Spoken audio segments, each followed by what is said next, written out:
Hey guys, welcome back to my channel. My name is Katie. I am the owner of Wild Blush Creations. In today's video, I'm going to be showing you how I created this striped Valentine's Day tumbler using acrylic paint, Mod Podge, scrapbook paper, and only one glitter color. So everything I used will be listed and linked down below in the description as always. And if you like this video, don't forget to like and subscribe to the channel. I will be posting new videos every Monday and Friday. So if you would like to see how I created this super cute Valentine's Day tumbler, keep on watching.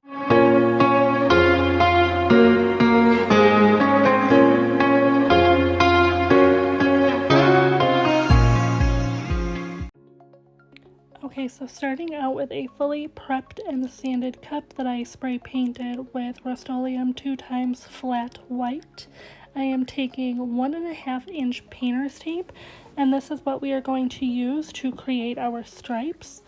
So starting at the bottom, we are just going to put the first piece of painter's tape all the way around as straight as we can.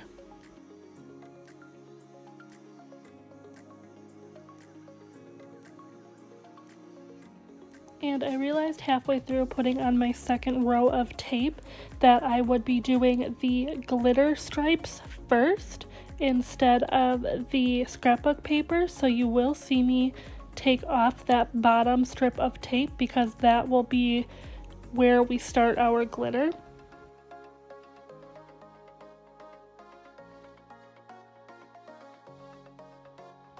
So now I'm going to be taking a small piece of tape to use as our guide to make sure we have the same amount of width in between all of our stripes.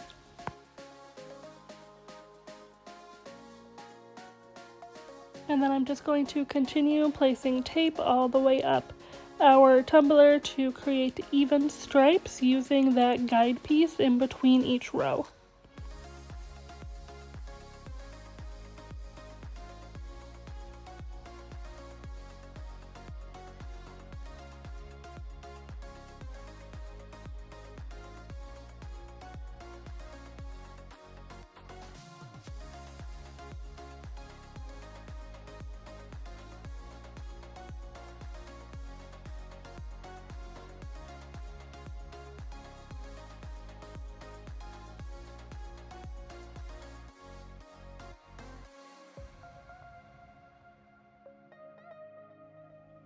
And depending on what size tumbler you are using, you may or may not have a smaller stripe at the very top or maybe at the very bottom, depending on how you place your tape, but it's not a big deal at all to have one stripe be a little bit thinner at the top or the bottom. Now I'm going to start painting my stripes with Apple Barrel acrylic paint in the color Bright Magenta. I originally started with the color Fuchsia, but I really didn't like how streaky it was applying and it wasn't giving me a good solid coverage, so I switched to the Bright Magenta color and making sure we get that nice and saturated all the way around the bottom of the tumbler. And I am using a Wet n Wild makeup brush. You can find them either on Amazon, Walmart, or at the dollar store. They are super nice when using paint and they won't create any streaks. So now what I'm doing is I'm taking the same Bright Magenta paint and I'm going to be adding white paint to it to make it a little bit lighter. And every time we paint the next stripe, we're going to add more and more white paint so we get a nice pretty gradient between all of the different shades. Okay, and now that I have the desired pink color, I'm going to take that same makeup brush and apply that paint color all around that second stripe area, making sure to get good coverage over the previous color that I had painted.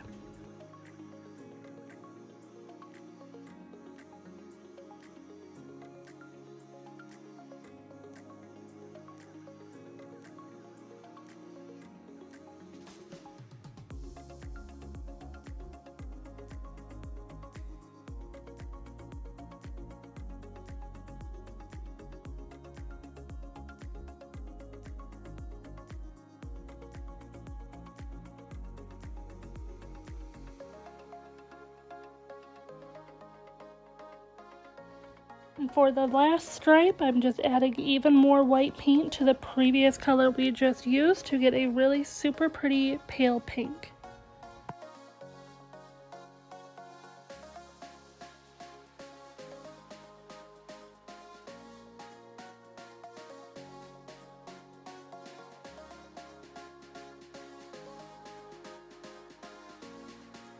I let the paint dry for about 30 to 45 minutes, and now I'm going to go in with Bright from Peachy Olive Glitter and Mod Podge and applying this one glitter to all of the pink stripes that we just painted.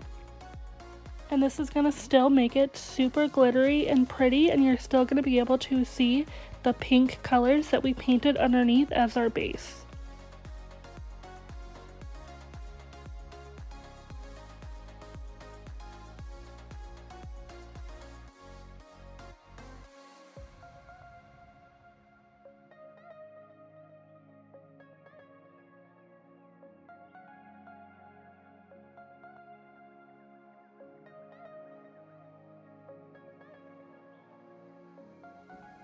And you want to make sure you tap off as much glitter as possible. And if it looks like there are some areas that are a little bit more concentrated than others, it's most likely just the Mod Podge underneath the glitter, and once that's fully dry, you're not going to be able to see it.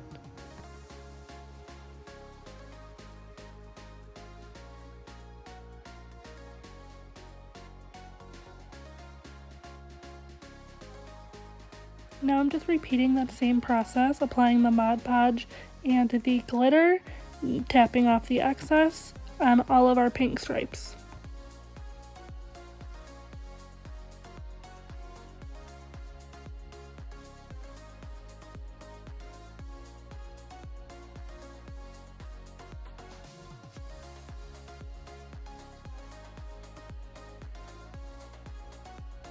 So now that my glitter is applied, I am immediately pulling off the other strips of tape before the Mod Podge is dry, because if you let it dry all of the way, when you go to remove the tape, you will end up pulling off some of your glitter, leaving bare spots. And can we just talk about how satisfying it is to be pulling off these strips of tape, leaving these crisp lines?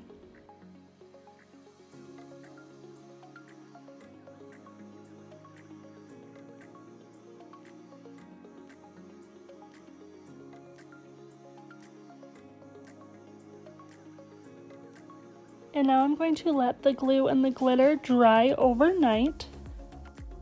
And now the glitter is fully dry. I am going to be taking this super cute scrapbook paper that I got at Joann Fabrics. And I'm going to be cutting 3 strips that measure out to be 1.5 inches wide.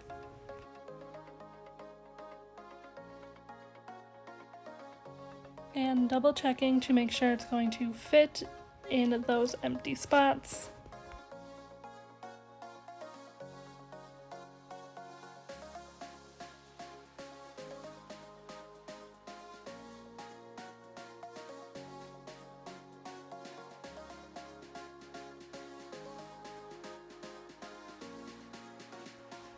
Okay, so now that my strips are cut, I'm going to be applying a generous amount of Mod Podge, going little bits at a time to adhere the strip of scrapbook paper to. And you want to be very gentle and delicate when laying down your scrapbook paper to make sure it doesn't rip or tear in any areas, because once it does get wet from the glue, it becomes very fragile.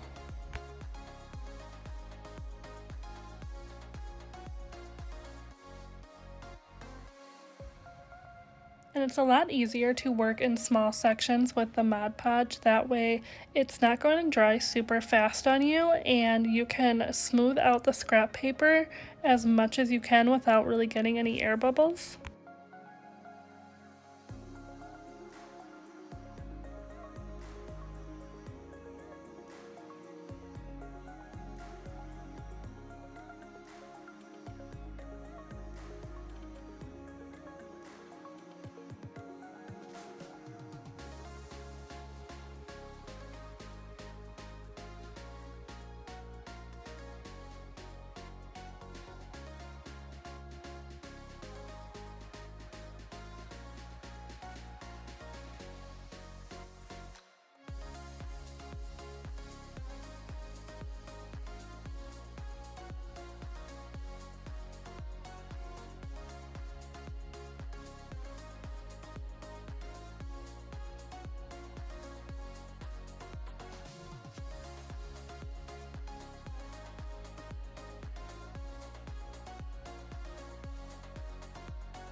And now I'm taking a scissors and I am cutting off the excess end piece, and that way we won't have any overlapping.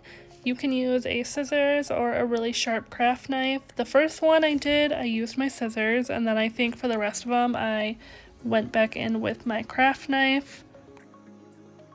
Next time I make this type of style, I will stick to just using the scissors and maybe even trimming the paper before I start applying it, because using the craft knife did make it easier to accidentally rip some of the paper or take off the top layer if it accidentally overlapped. So once that is fully applied, I am going in with more Mod Podge just to seal it all in. And from applying the Mod Podge, you may see some air bubbles underneath it. You just want to try and smooth those out as much as you can, but it's okay if you don't get them all out, because once everything is dry, it'll flatten itself out.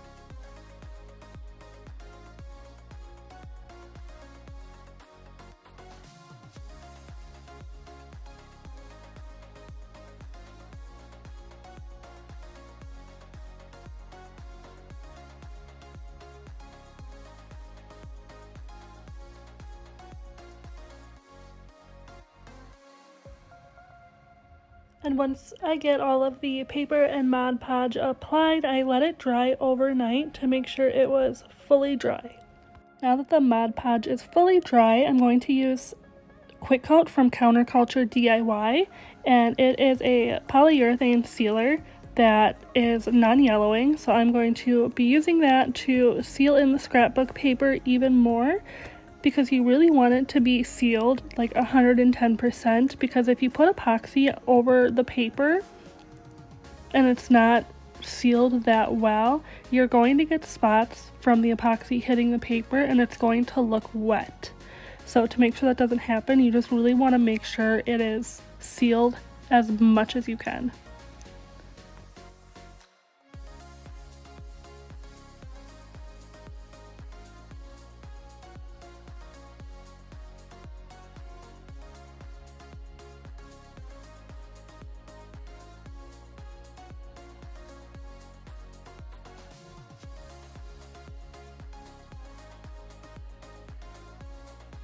And then once that is on, we are going to let it dry for 10 to 15 minutes and then go in with a second coat of Quick Coat.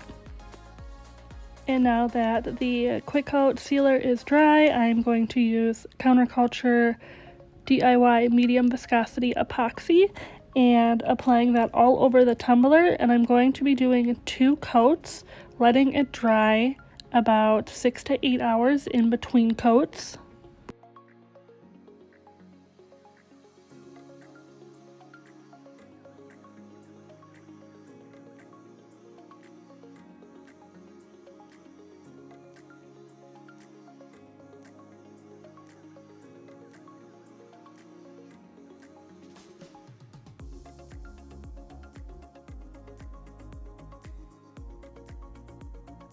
And here I am just going in with my torch to get rid of any bubbles.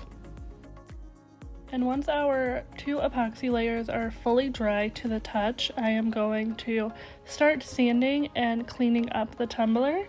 So I am taking my rotary tool. I just use a Dremel with a sanding barrel on it and just lightly going around the top rim to expose a fine line of stainless steel to create a seal and get some of that glitter down. And if you wanted to, you can just use a coarse sanding block, but when it comes to having glitter at the top rim, I prefer the rotary tool more because it just goes quicker and it's a lot easier to get rid of some of that glitter to get down to the stainless steel. And you really want to be careful when you do this and make sure your hand is super steady, so that way you don't accidentally slip and gouge down further than what you want to. Then once that part is done, I'm going to go in with my medium grit sanding block and just cleaning up that top rib and making sure our line is nice and even all the way around. And then sanding the rest of the tumbler, getting rid of any bumps and making sure the glitter is nice and smooth, because we want a super smooth surface when applying our vinyl strips.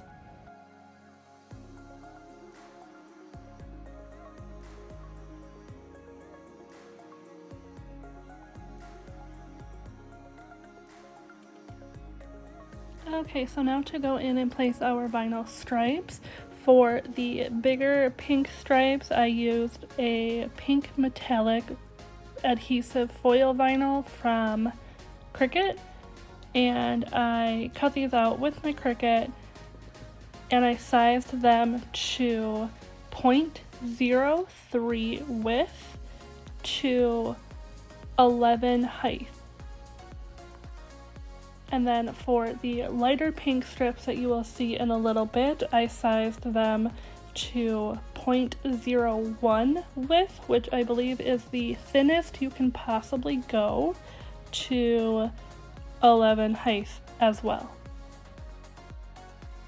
Okay, now just starting to apply the metallic pink stripes, trying to keep it just as straight as possible. You will see that I do need to pull it up a couple times just to shift it around, because I noticed the stripes weren't as even as I would like them to be. So just take this part nice and slow and just really making sure you're getting the vinyl down straight and even, and rotating the cup and smoothing out the vinyl as you go to get rid of any of the air bubbles. And then using my super sharp craft knife to cut off any of the excess vinyl that is overlapping. And you will see some of a seam on this tumbler, so I just try to keep everything all to one side. So the seam of the scrapbook paper and the seam of both the strips of vinyl, I try to keep them all relatively close to one another, so everything's all on the same side.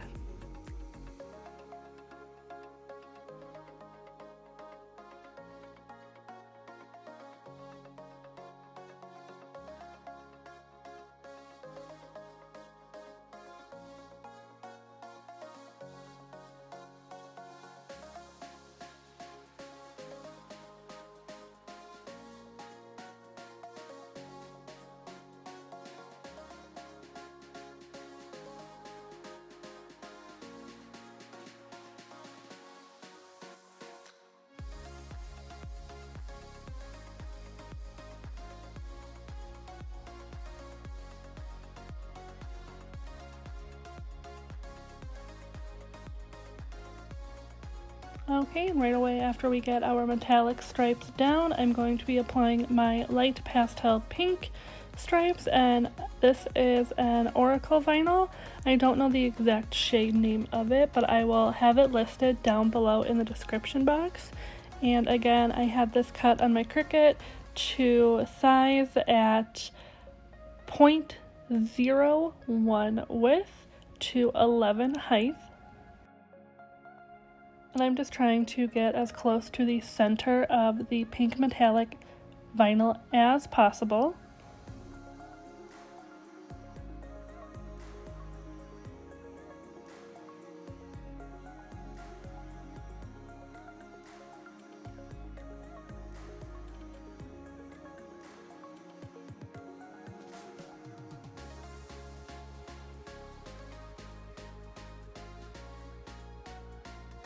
And now I'm going in with CC DIY Quick Coat again to seal our vinyl. That way it doesn't lift off at all. And sometimes with metallic vinyl, it can repel the epoxy. So this will help prevent that from happening.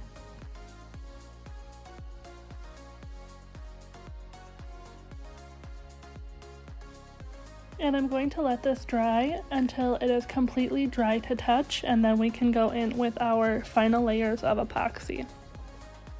So to finish it off, I went in and applied 2 layers of the CC DIY medium viscosity epoxy, letting each layer dry 6 to 8 hours in between, and then that second layer I let dry overnight, so about 10 to 12 hours, and sanded it down one final time to make sure we had a smooth surface, and then I applied a third final coat, and then it was done. So I hope you guys liked this tutorial. Thank you so much for watching, and I will see you all next time. Bye!